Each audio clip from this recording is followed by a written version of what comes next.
Multiple category के Hindi story enjoy करने के लिए हमारे चैनल देवांग स्टूडियो को सब्सक्राइब करें। ये वीडियो केवल मनोरंजन के उद्देश्य से बनाई गई है। इसका किसी भी व्यक्ति विशेष के वास्तविक जीवन से कोई संबंध नहीं है। And this is not made for kids. Uttarakhand की पहाड़ की तलहटियों में गुरुदत्त अपनी बहन के साथ रहता था, क्योंकि अब उनके माता पिता इस दुनिया में नहीं रहे। आज माँ बाबा जीवित होते तो शायद ये दिन न देखना पड़ता। किसी ने सच ही कहा है, माँ बाबा के चरणों में ही स्वर्ग होता है, नहीं तो इस तरह नर्क जैसा जीवन नहीं मिलता। कुछ भी हो, अब यही हमारी जिंदगी है और हमें ऐसे ही गुजारनी है। प्रतिदिन इसी तरह बातें करते करते भाई बहन की आंखें डबडबा जाती। दोनों ही आपस में एक दूसरे पर आश्रित थे और दोनों में बहुत प्रेम था। भैया, आपको नहीं लगता कि अब आपको शादी कर लेनी चाहिए? पहले तुम्हारी शादी होगी बहना, उसके बाद अपने बारे में सोचूंगा। अभी तो मैं बहुत छोटी हूँ, विवाह के लायक होते तक आप तो बूढ़े हो जाओगे। अच्छा, खिंचाई करने का काम पूरा हुआ तो जंगल से पानी ले आओगी, वरना प्यासा ही रहना पड़ जाएगा। बिल्कुल, लेकिन अपने विवाह की बात सोच के रखिएगा। आते ही मुझे जवाब चाहिए। दोनों ही भाई बहनों में गजब का प्रेम था। दिन गुजरते गए।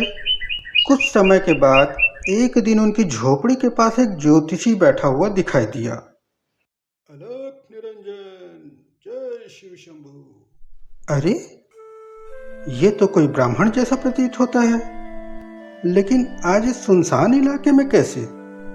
कई ब्राह्मण अक्सर पहाड़ों की यात्रा करते रहते हैं। तुम ठीक कहती हो सकता है इन्हें किसी चीज की जरूरत हो। मैं अभी आता हूं।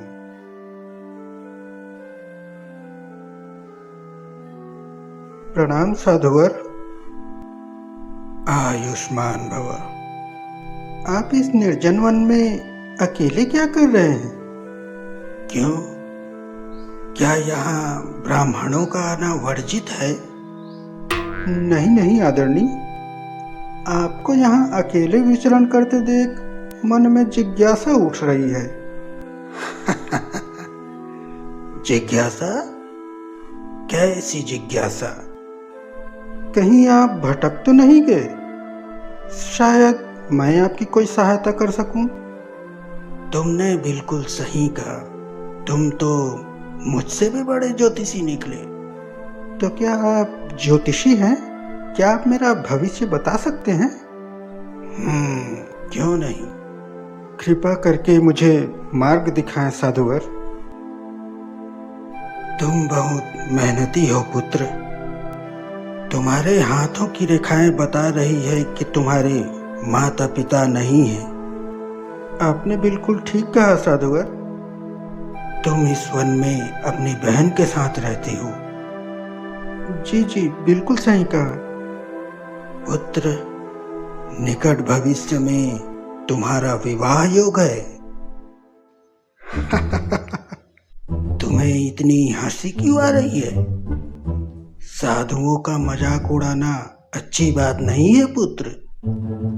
मैं इसलिए हंस रहा हूँ क्योंकि मेरी बहन भी यही कहती है कि जल्द ही मेरा विवाह होगा। उसी बहन के साथ ही तुम्हारा विवाह योग है।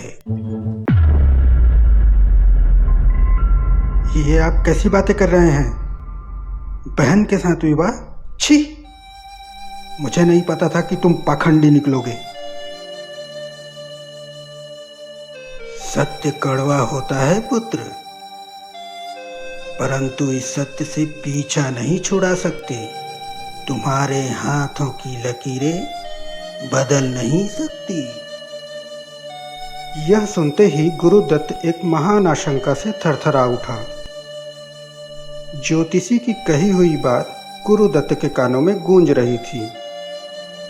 इसी भीषण चिंता में उसकी 2 रातें बिना सोए बीत गई, पर समस्या का समाधान न दिखाई पड़ा। भाई, क्या बात है? आजकल आप परेशान दिखाई देते हैं। नहीं तो, ऐसी तो कोई बात नहीं। झूठ मत बोलिए, मैं कुछ दिन से देख रही हूँ कि आप किसी बात को लेके परेशान रहते हैं। नहीं नहीं, ऐसी कोई बात नहीं है। मैं तो तुम्हारे बारे में सोच रहा था। मेरे बारे में ज्यादा ना सोचो। अच्छा ये बताइए कि आपने अपने बारे में क्या सोचा है? मैं तो पूछना ही भूल गई थी। मुझे अपने विवाह की कोई जल्दी नहीं। अब बार बार ये सवाल पूछ के मुझे परेशान मत करो। लगता है घर का सारा काम मुझसे ही करवाओगे आप। लकड़ियाँ भी खत्म हो गई है। मैं जंगल से कुछ लकड़ियाँ ले आती हूँ। रुको, मैं भी साथ चलता हूँ। एक बात बताओगी? पूछिए। क्या कोई किसी के भविष्य के बारे में जान सकता है क्या? मेरा मतलब हमारी जिंदगी में क्या होने वाला है, ये कोई दूसरा बता सकता है क्या? ये आप क्या पूछ रहे हो? ऐसा कोई जरूरी थोड़ी होता है। मुझे पता था वो ज्योतिषी कोई पाखंडी ही था। खामखा मैं इतना परेशान था। किस ज्योतिषी की बात कर रहे हैं? अरे वही जो उस दिन हमारी झोपड़ी के पास जंगल में दिखा था। अच्छा वो ज्योतिषी थे। वैसे क्या बोला उन्होंने जो आप इतने परेशान रहने लगे? पहले तो उस पाखंडी ने मेरा हाथ देखा, फिर कहने लगा कि बहुत जल्दी मेरा विवाह होने वाला है। फिर तो वो ज्योतिषी बिल्कुल सही कह रहे थे भाई, क्योंकि हाथों की लकीरें कभी झूठी नहीं होती। बहन की इन बातों ने गुरुदत्त को एक बार फिर से भविष्य के भंवर में धकेल दिया था।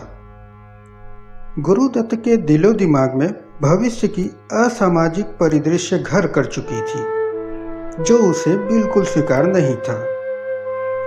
अंततः गुरुदत्त ने भविष्य को ही बदलने का निश्चय कर लिया।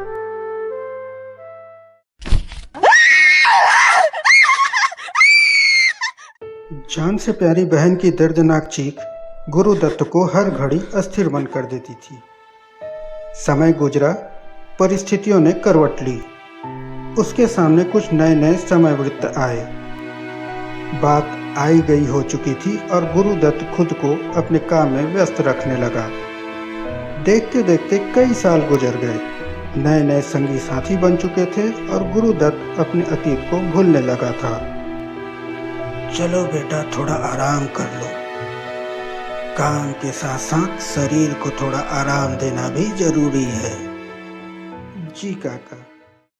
तो क्या पूरी जिंदगी अकेले ही बिताना चाहते हो? नहीं नहीं, ऐसी बात नहीं है। बचपन में माँ बाबा की परछाई छीन गई, तब से अकेले रहने की आदत सी हो चुकी है। आज आप फिर खाना खाए बिना ही चले आए? अरे हाँ, वो आज काम थोड़ा ज्यादा था तो। बस बस, अच्छे से जानती हूँ आपको। खुद भी खाए और इन्हें भी खिलाइए। बड़े कमजोर लग रहे हैं। रोटी वापस नहीं आनी चाहिए। ये मेरी बेटी है, कजरी नाम है इसका। बड़ी नटखट है। आपने तो कहा था कि आपकी पत्नी बहुत पहले चल बसी थी। दरअसल कजरी मेरी खुद की। कोई बात नहीं, जिंदगी ऐसी ही होती है। पत्नी ना सही, बेटी भी ख्याल रखती है। लेकिन बेटियां तो पराया धन होती है। एक दिन विवाह करके दूसरे घर जाना ही होता है। कजरी के लिए बहुत से रिश्ते आए, लेकिन ना जाने क्यों किसी से बात ही नहीं बनी। किस्मत का खेल है काका। जो हाथों की लकीरों में होता है, जीवन भी वैसा ही गुजरता है। ये मुझसे बेहतर कौन जानेगा। बेटा, तुम बुरा न मानो तो एक बात कहूँ? जी काका, बोलिए ना। देखो, तुम बहुत मेहनती हो और अच्छे इंसान भी। जी बोलिए ना। बेटा, मैं चाहता हूँ कि तुम कजरी से विवाह कर लो।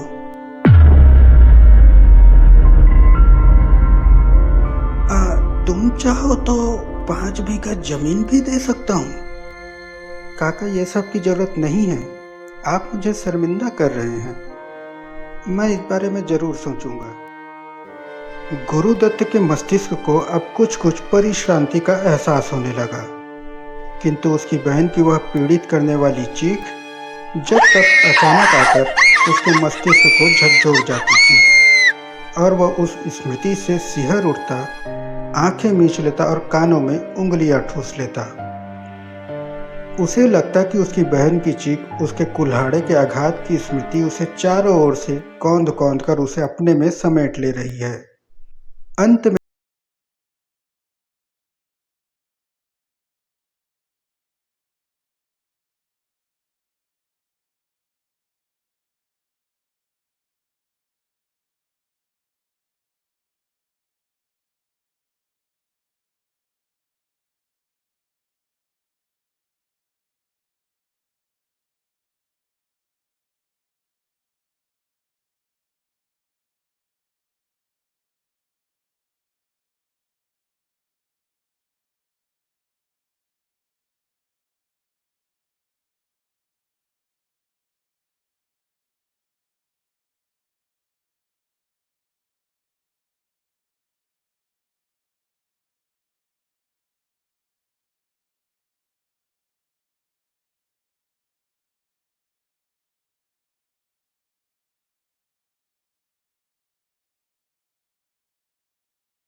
वचन। इसी बीच कजरी के बाबा का अचानक देहांत हो गया। अपने बाबा के इस तरह छोड़कर चले जाने से कजरी का रो रो कर बुरा हाल था। एक दिन तो सबको भगवान के घर जाना ही होता है। लेकिन आज आपको एक वचन देना होगा, आपने कहा था। हाँ, तुम मांगो तो सही। तो वचन दीजिए, आप बाबा की तरह मुझे अकेला छोड़ के कभी नहीं जाएंगे। वचन दीजिए, कभी छोड़ के नहीं जाएंगे। ऐसा वचन मैं कैसे दे सकता हूँ कजरी? भगवान के आगे किसी की चली है भला? तो फिर मैं क्या करूँ? पहले माँ बाबा छोड़ के चले गए, फिर मेरा भाई, और अब जिसने नई जिंदगी दी वो भी छोड़ के चले गए। भाई भी छोड़ के चला गया मतलब? तुम कहना क्या चाहती हो? गुरुदत्त के विभ्रांत मस्तिष्क से धीरे धीरे एक चित्र उसके चैतन्य के समक्ष उभर आया और उसने तुरंत अपनी आंखें मीच ली। पत्नी ने लज्जित और संकोच भरे शब्दों में अपनी कहानी कुछ यूं बताई। मैं अपने बाबा की सगी बेटी नहीं हूँ। मैं भाई के साथ रहती थी। अब तो इन बातों को गुजरे 12 वर्ष हो गए हैं। एक दिन मेरा भाई मुझे जंगल की ओर ले गया और मुझे मार डालने की नीयत से मुझ पर कुल्हाड़े से वार कर दिया। कुछ फरार डाकुओं ने मुझे बचा लिया। फिर बाबा ने मुझे गोद ले लिया था। बाबा की सगी बेटी कहीं गुम हो गई थी। अब आप मुझे यहाँ देख रहे हैं। पता नहीं चला बेचारा भाई अब कहाँ और किस हालत में होगा। पता नहीं वो मुझे क्यों मार डालना चाहता था। हम दोनों में तो बहुत अधिक प्रेम था, जान से भी ज्यादा।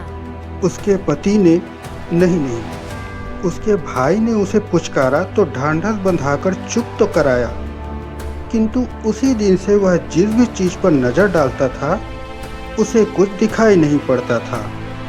दिखाई पड़ता था तो खून और कुल्हाड़ी, और अगर कुछ सुनाई पड़ता था तो वह भी हृदय विदारक अपनी बहन की चीख।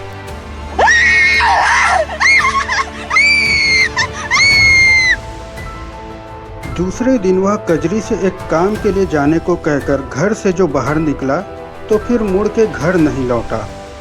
अब उसकी पत्नी रोज शाम को अपने बच्चे को गोद में लिए ऊंची पहाड़ी पर चढ़कर दूर दूर तक आंखें फाड़ फाड़ कर निहारती कि कहीं वह आ तो नहीं रहा।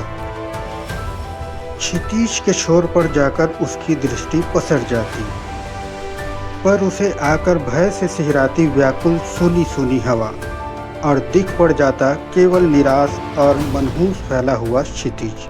कहीं भी उसके पति की छाया तक न दिखती, कहीं से भी प्यारे पति की जानी पहचानी आवाज़ न मुखरित होती। और एक शाम वह फिर उसी पहाड़ी पर चढ़ गई और अपने पति को निहारती निहारती खड़ी खड़ी पत्थर हो गई। उसका आने वाला पति तो आज भी नहीं लौटा। वह अपनी पथराई आंखों से उसे अब भी वहीं खड़ी खड़ी निहार रही है।